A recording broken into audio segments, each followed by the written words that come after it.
Are you looking to supercharge your HubSpot CRM with Apollo.io's powerful data enrichment? In this step-by-step 2025 guide, I'll walk you through how to seamlessly integrate Apollo.io with HubSpot so you can enrich your contacts, improve lead data, and boost your outreach, all in just a few minutes. Stay tuned because by the end of this video, you'll have everything set up perfectly. Accessing HubSpot. First, log in to your HubSpot account. Go to the HubSpot homepage, click the Login button at the top right corner, and enter your credentials. Once logged in, you'll be on your dashboard, navigating to the HubSpot Marketplace. Next, we need to access the HubSpot Marketplace, where all third-party integrations are available. On your navigation bar, look for the Marketplace icon. It usually looks like a little storefront or grid. Click on it to open the Marketplace.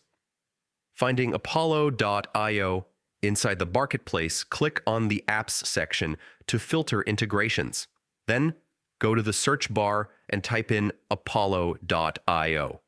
From the search results, select the Apollo.io app to open its detailed integration page. Initiating the integration.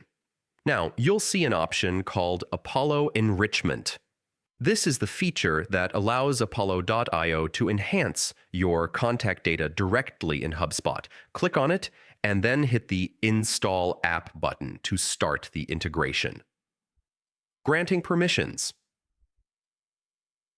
During installation, HubSpot will ask you to grant certain permissions to Apollo.io so it can access your contact data and enrich it.